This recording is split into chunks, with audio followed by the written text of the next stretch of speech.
When you picture a knight duel, you're probably imagining two warriors in gleaming armor. Swords clashing, elegant strikes and parries, maybe a dramatic finishing blow. That almost never happened.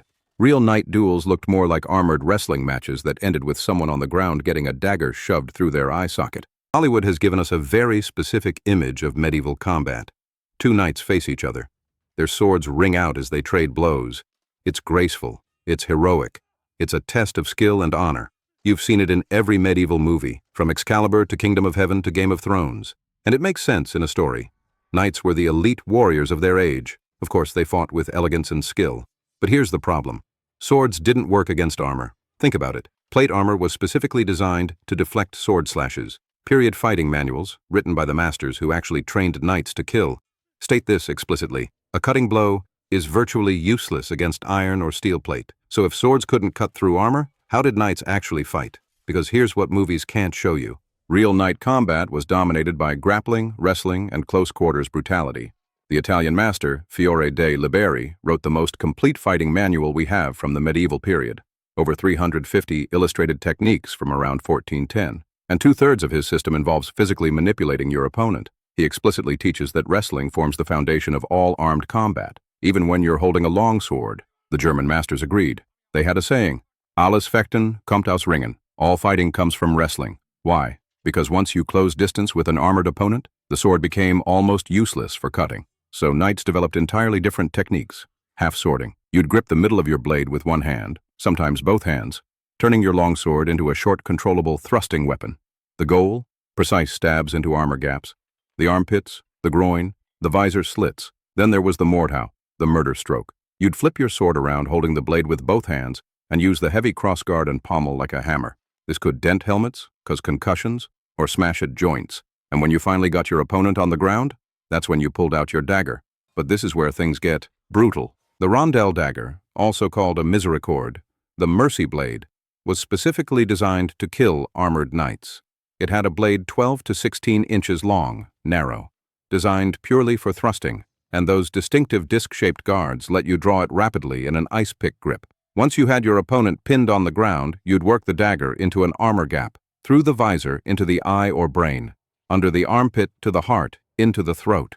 Some contemporaries condemned this as immoral, but others saw it as merciful, ending a mortally wounded knight's suffering quickly. We know this worked because we've found the evidence. King Richard III's skull, recovered from under a parking lot in Leicester, shows a wound from a pointed weapon such as a rondel dagger thrust through the crown of his head at the Battle of Bosworth in 1485. The sword might win you glory in stories, but the dagger ended the fight. And this brings us to something Hollywood gets completely wrong. You've probably heard that knights needed cranes to mount their horses, that they were slow, clumsy, nearly immobile in all that metal. That's completely false. This myth started as a joke in the late 19th century. Mark Twain popularized it in A Connecticut Yankee in King Arthur's Court. Then the 1944 film Henry V showed knights being winched onto horses, over the objections of the historical advisors. Here's the reality. Field armor weighed 45 to 55 pounds. That's less than what modern firefighters carry with oxygen gear, and unlike a military backpack, the weight was distributed across your entire body. Knights could run, jump, climb walls, and mount horses unaided.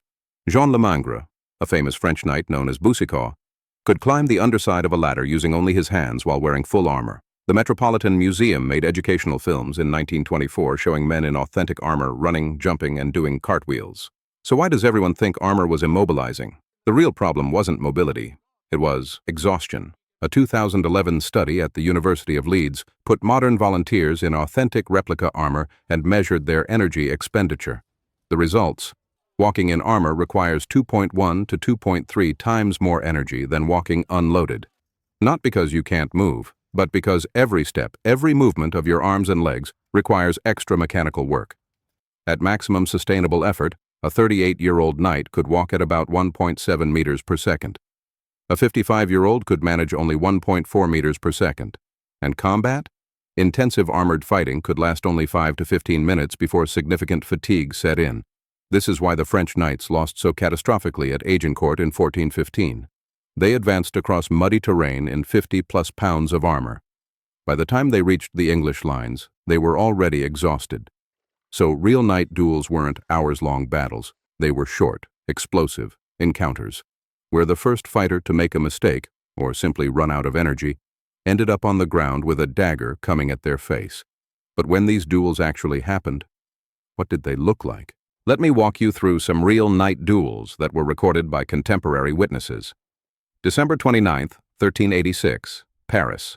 Jean de Carouge accused Jacques Legris of raping his wife, Marguerite. When the courts couldn't decide, King Charles VI ordered trial by combat. Thousands gathered to watch. Both knights fought on horseback first, with lance, then longsword, then battle axe. After a violent exchange, Carouges wrestled Legris to the ground, removed his helmet, and killed him with a sword thrust. Legris's body was dragged through Paris and hanged. If Carouges had lost, his pregnant wife would have been burned alive for false accusation. This was France's last judicial duel. April 11th, 1127. Flanders. Guy of Steenvoorde fought Herman the Iron after being accused of conspiracy in a count's assassination. Both wore full mail armor. Guy unhorsed Herman. But Herman killed Guy's horse in return. They fought on foot until exhaustion, threw away their shields, and continued hand to hand. When Guy prepared the killing blow, Herman reached up and crushed Guy's testicles with such force that Guy collapsed and surrendered. Guy was immediately hanged. This was recorded by Galbert of Bruges, a notary who witnessed it. March 26, 1351. Between Jocelyn and Ploermel, Brittany. 30 Franco-Breton knights challenged 30 Anglo-Breton German fighters. The combat of the 30 became the most famous knight battle of the era. They fought with swords, daggers, spears, and axes for hours, with breaks for rest and refreshment. At one point, the wounded Jean de Beaumanoir asked for water. His companion replied, "Drink thy blood, Beaumanoir, thy thirst will pass." 9 on the losing side died. At least 2 on the winning side died. The chronicler Froissart called it a most marvelous deed of arms which should never be forgotten. These weren't elegant duels. They were exhausting, brutal, wrestling matches. That ended in death or surrender. Not all knight combat was the same. There were 4 distinct contexts, each with different rules and stakes. Judicial duels, trial by combat, were the highest stakes. God would supposedly ensure the innocent party won. The loser faced execution. These fights went from before noon until sunset. If you survived until the stars appeared, you won. Tournament jousting was the sport version. By the 14th century, there was a critical distinction. Jousts of peace used blunted weapons. Jousts of war used sharpened ones. The tilt barrier, that wooden wall down the middle, didn't appear until 1429. Before that, horses could collide directly. Tournament melees were the original format, essentially controlled mass battles between teams of knights. These spread across miles of countryside. The goal? Capturing opponents for ransom. William Marshall, England's greatest knight, claimed to have captured 500 knights during his career. Battlefield single combats were negotiated engagements during war. The combat of the 30 is the most famous example. Each context had different armor, different weapons, different rules, but one thing remained constant. When knights fought seriously, it ended with grappling and daggers. So if swords didn't work against armor through cutting, what did knights actually use?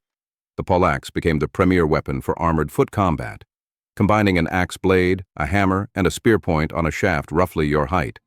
The poleaxe concentrated enormous force on small striking surfaces. By the 15th century, the sword had become a secondary weapon against armored opponents. But the finishing weapon? Always the dagger. Contemporary sources are clear. Once you got someone on the ground, you used your dagger to cut armor straps, pry open gaps, and thrust into exposed areas. The fighting manuals show this explicitly. Detailed illustrations of one knight pinning another, working a blade into the armpit or throat. This wasn't considered dishonorable. This was how you killed an armored knight. And this is where the chivalric myth really falls apart. Medieval romance literature created this image of knights fighting for love and honor. Noble combat. Mercy for the defeated. Real legal records tell a different story. In 1455 at Valenciennes, 2 commoners fought a judicial duel. Jacotin Pluvier versus Mahayat Kokol. They fought with wooden batons, wearing leather suits with shaved heads, bare feet, and greased bodies. The combat was savage, sand thrown in faces, ground wrestling, bloody blows. Pluvier eventually threw Kokol down and gouged out both his eyes with his fists. The brutality so horrified Duke Philip the Good that he abolished trial by combat in Valenciennes. Knights had better armor and more training, but the principle was the same. You did whatever it took to win, because losing often meant death. The chivalric code that protected defeated knights? That only applied to wealthy opponents worth ransoming. Common soldiers could be killed with impunity. So why do movies show elegant sword duels instead of armored wrestling? For the same reason pirate movies show sword fights. Drama. Grappling isn't cinematic. It's not elegant.